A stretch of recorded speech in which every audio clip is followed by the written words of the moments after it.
In the ancient land of Judah, during a time of great political upheaval and spiritual decline, there lived a man named Isaiah.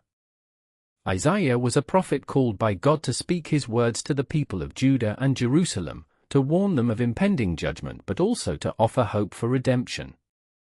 His life and messages are a testament to God's justice, mercy, and unwavering love for his people. Isaiah's story begins in the days when Judah was divided and facing many challenges. The nation was prosperous on the surface, with abundant food, thriving cities, and a strong military. Yet beneath this prosperity, Isaiah saw the deep-rooted social injustices. Wealth was being hoarded by the few, while the poor suffered. He was deeply troubled by the greed and corruption, and he knew that God was displeased with their actions. In Isaiah 5 verse 8, he laments, "Woe to those who add house to house and join field to field till no space is left," exposing the greed that led to inequality and injustice. Furthermore, Isaiah observed that the people were turning away from God, worshipping idols instead of the one true God who had delivered their ancestors from slavery in Egypt. Their spiritual decline grieved him, and he knew that God's judgment was coming unless they repented. Isaiah also saw the rising threat of Assyria, a powerful empire expanding its territory and threatening Judah's safety. The people, anxious and fearful, sought alliances with Egypt and other nations, trusting in military strength rather than in God. One day, Isaiah's life was forever changed by a divine vision. In Isaiah 6 verse 1, he recounts, "In the year that King Uzziah died, I saw the Lord high and exalted, seated on a throne, and the train of his robe filled the temple."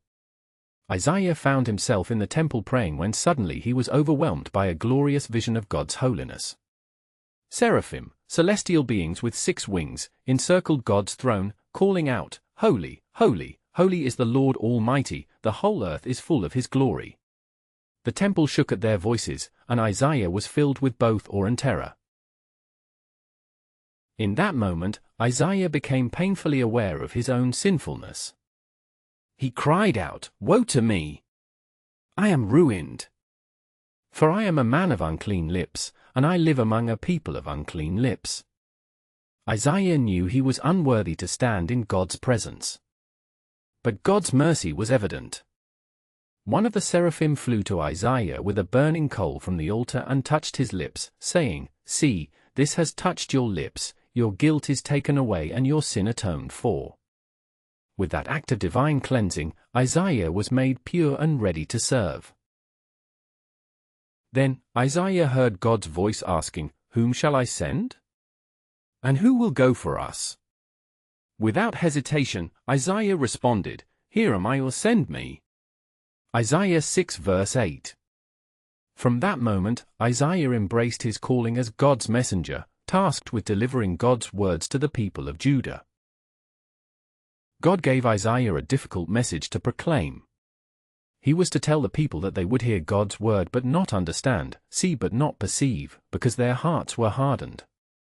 In Isaiah 6 verses 9 to 10, God instructs Isaiah, "Go and tell this people, be ever hearing, but never understanding, be ever seeing, but never perceiving.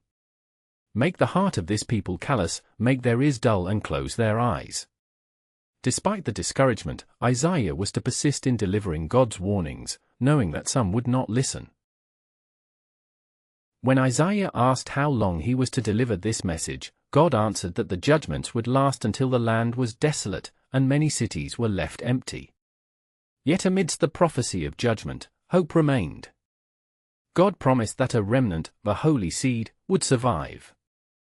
Isaiah 6 verse 13 declares, "But as often as the oak has fallen, a stump remains, bound by iron and fire." This remnant would be the foundation for God's future restoration. Isaiah's ministry involved confronting kings, priests, and the people. He warned of impending disaster if they continued to reject God. For example, he advised King Ahaz during a crisis when Israel and Aram, Syria, had formed an alliance against Judah. They threatened Jerusalem, and fear gripped the king. Isaiah met Ahaz and told him, "Be careful, keep calm and do not fear. Do not lose heart because of these 2 smoldering stubs of firewood." Isaiah 7 verse 4. Isaiah urged Ahaz to trust in God rather than in human alliances. But Ahaz hesitated, asking for a sign to confirm God's promise.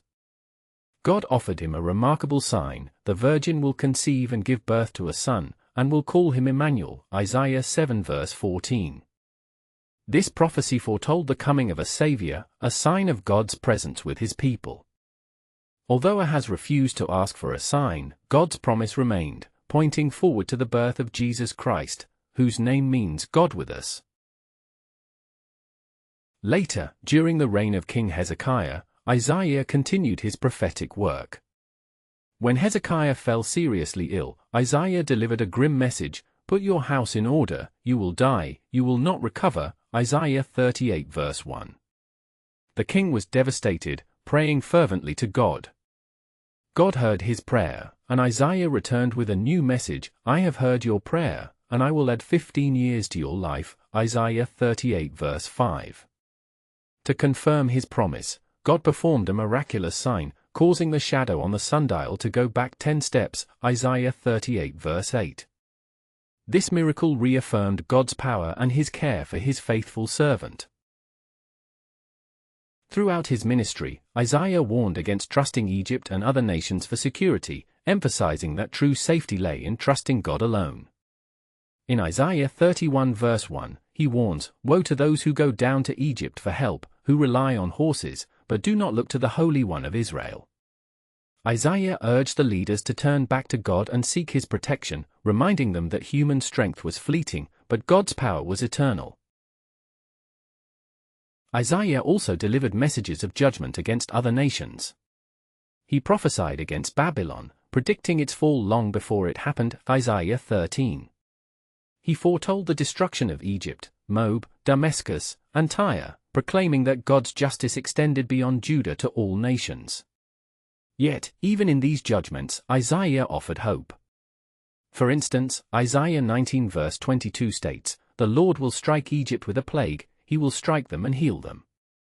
God's purpose in judgment was ultimately to lead nations to repentance.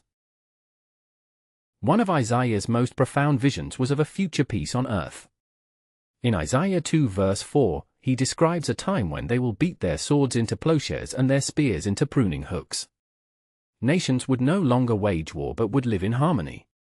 He also saw a world where natural enemies would coexist peacefully: the wolf will live with the lamb, the leopard will lie down with the goat, Isaiah 11 verse 6. This picture of harmony symbolizes the complete peace and restoration that God promises. Isaiah's prophetic words also pointed to the coming of a suffering servant. In Isaiah 53, he describes one who would bear the sins of many.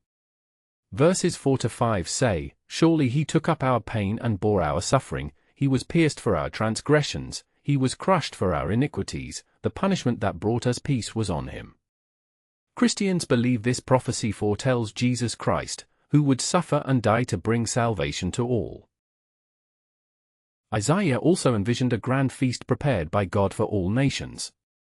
In Isaiah 25 verses 6 to 8, he writes of a banquet filled with rich food and aged wine, where God would wipe away tears, swallow up death forever, and remove disgrace from his people.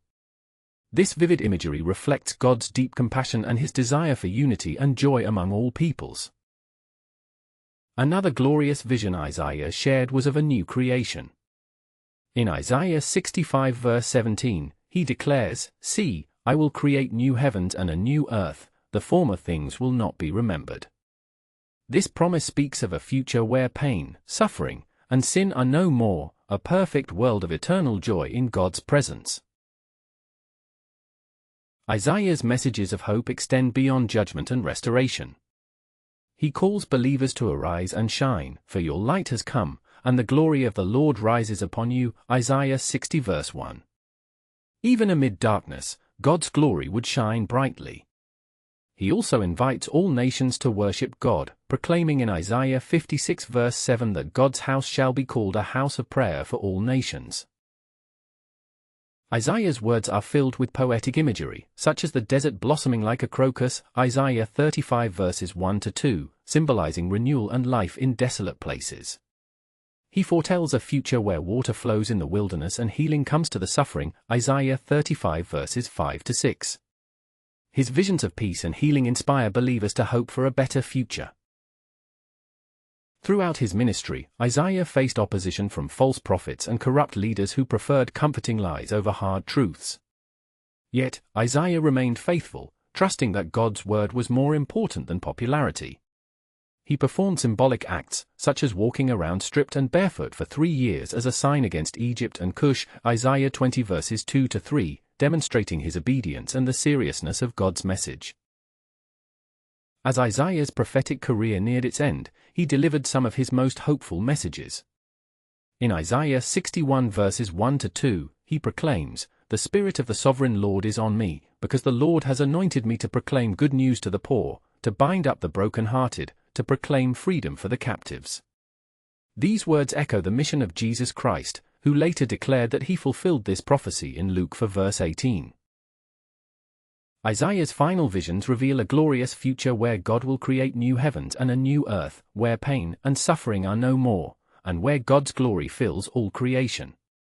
In Isaiah 65 verses 17 to 18, God promises, "Be glad and rejoice forever in what I will create, for I will create Jerusalem to be a delight and its people a joy." His prophecies continually point forward to the ultimate fulfillment in Christ and the eternal reign of God's peace. Isaiah's life was marked by perseverance amid opposition and hardship. He delivered difficult messages, performed symbolic acts, and faced rejection, yet he remained faithful. His unwavering trust in God's plan teaches us today to trust in God's promises, to live with justice and compassion, and to hope for the future God has prepared. Dear friends, Isaiah's story is a powerful reminder that even in the darkest times, God's light can shine through. His prophecies inspire us to seek righteousness, trust in God's sovereignty, and look forward to the glorious future awaiting those who believe. As Isaiah proclaimed hope amid judgment, so too are we called to share God's love and truth with others. If this story has touched your heart, please like, comment, and share it with your family and friends. Subscribe to our channel to continue exploring God's Word and be encouraged by His promises. Together, let us walk in faith, inspired by Isaiah's example, and spread the message of hope and salvation to the world. May God's peace and blessing be with you as you trust in His plan, hold on to His promises, and look forward to the new heaven and new earth that He is preparing for all who love Him. Thank you for joining us on this journey through the life and messages of Isaiah, the prophet of salvation and divine judgment. Until the next time, keep seeking God's truth, stay faithful, and may His Spirit guide you every step of the way.